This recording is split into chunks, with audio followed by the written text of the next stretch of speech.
Good day and welcome, America and beyond. I'm Tom Donahue for Tom Donahue Reports and the Briefing, and I want to focus on Trump and Zelensky, their meeting, the confrontation, the spat. To me, it was like WWE staged confrontation.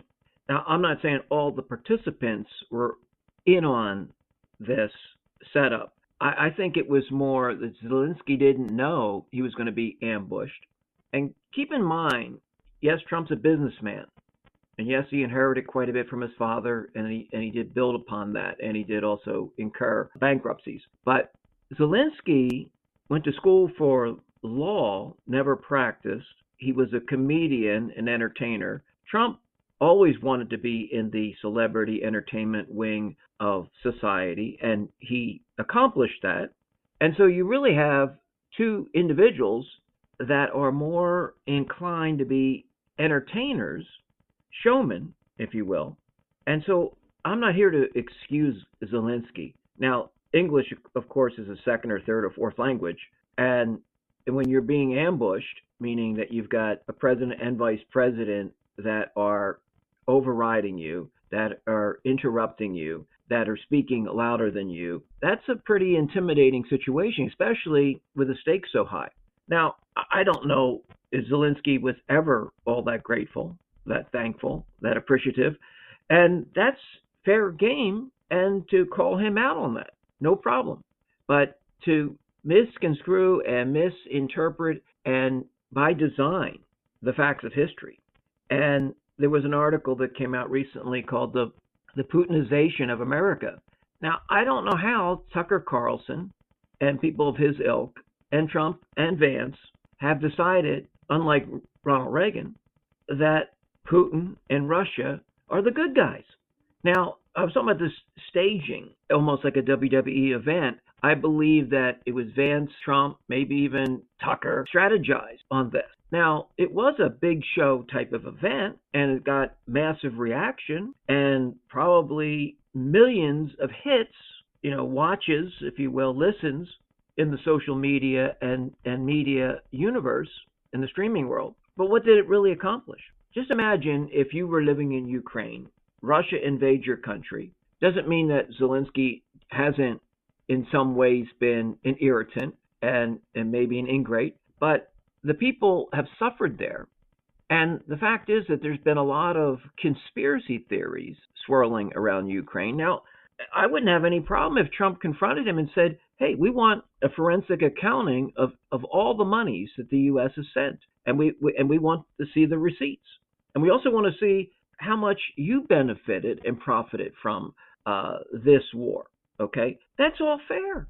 But to act as though you're not holding any of the cards and you don't have any say, and that, to me, the point of the matter is that Trump said he could solve this in one day. It hasn't been solved. And I don't have a problem with negotiating mineral rights in order to get paid back and to maybe partner with them. I just don't like seeing the U.S. of A being a bully. I don't like to see us siding with the wrong side. Neutral, non-interventionist, but at least describe history in the realest and truest sense and don't distort it. And there was another article that came out, and this was fairly well publicized.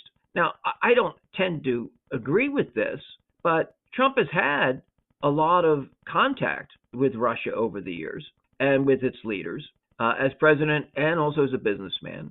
And so it wouldn't shock me if the Russians don't have some sway and influence over Trump.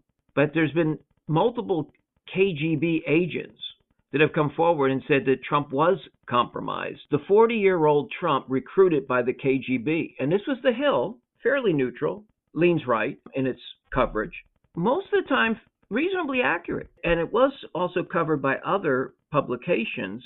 Trump does owe a lot of money to the banks, and he has a lot of business partners and deals. And how about his standing up for the Saudis and shielding them and not truly getting to the bottom Saudi Arabia's connections, deep connections to 9/11. So I'm disappointed that we don't have enough real Americans standing up to Trump, because I'm not going to tolerate any king or queen. I'm not going to tolerate any prince or potentate. I'm not going to tolerate any cult leader. I'm not going to tolerate anyone that thinks that I have to swear blind allegiance to them. And if you notice, all the cabinet heads, all the Trump selections, very few, if any, really have an independent backbone because they're all beholden to Trump and they're all in abject fear of Trump. So I don't know how he's going to be held accountable with the Republicans in charge and a few dissenting voices, but there's not enough dissent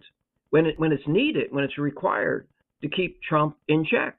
So I'm deeply disappointed that people feel that it's MAGA or nothing. No, it's America and the Constitution. Okay, it's not about a man or a woman. It's not about a politician. It's not about a person. It's not about a title. Following the Constitution, but then hearkening back to a couple of podcasts that I've done about morality no longer matters, and people shy away from the moral implications of many of these decisions and these cabinet picks and the actions of this president. To me, aligning ourselves with Putin and not being truthful in who started the war, who invaded, and who is responsible for that part of it. Now, you could say Zelensky is not negotiating as an honest broker. Well, okay, then call him out on where he's not cooperating as it relates to a ceasefire, as cooperating to bargaining and to be open to the U.S., the U.K., NATO, and others that may say, hey, this is the best deal we can come up with. This is the best way we can do this. But to me, to give up territory, sovereign territory, or make it look as though both parties are to blame when you have a clear and convincing evidentiary treasure trove pointing to Putin and Russia being solely responsible. But again, we can hold Zelensky accountable for the U.S. dollars and support and various other things that he has done within his country. But again, we cannot.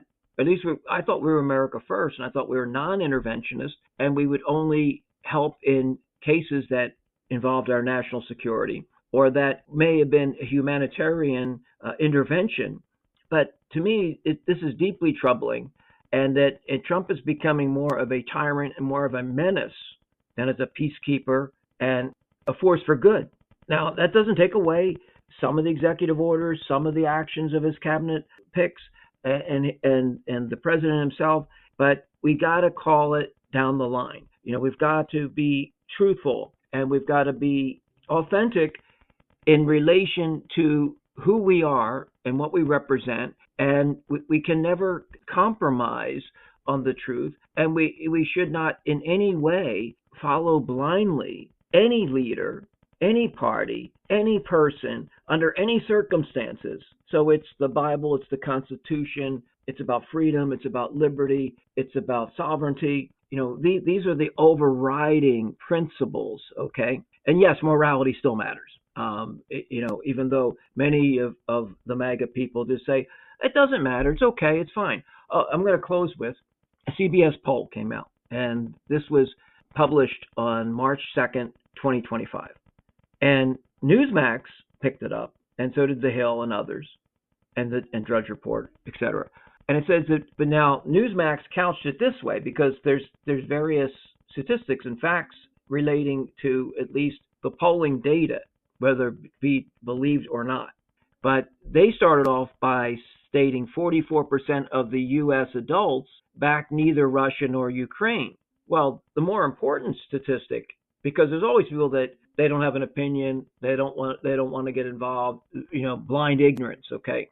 The more significant statistic, at least in my view, is that just 4% side with Russia. Only 4%.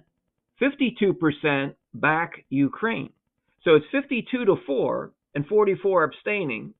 I think that kind of tells us that the president's not so right on this.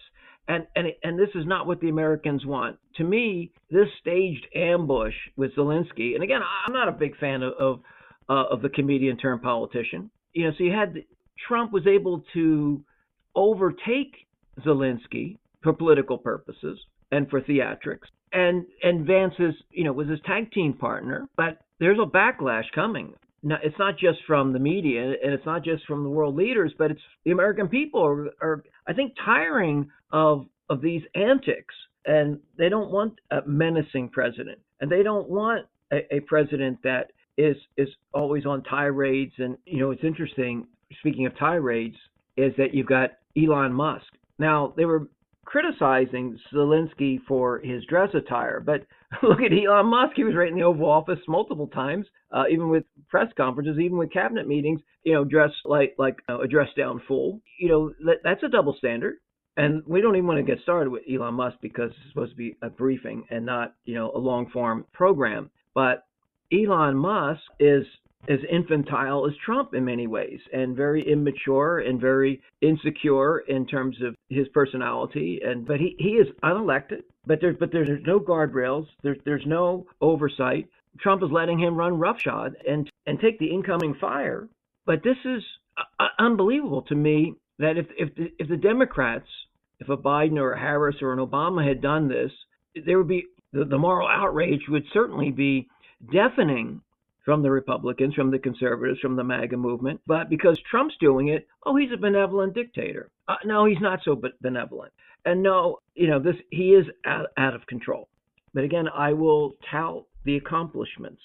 But we can't just overlook and say, well, because he's doing some of these things we really like and want, we can't hold him in account. There cannot be any restraints. There cannot be any oversight. There cannot be any repercussions. I totally and completely disagree. Well, that's all for now. We'll pick up on this and other things very soon. Tom Donahue Reports in the Briefing. Have a great evening.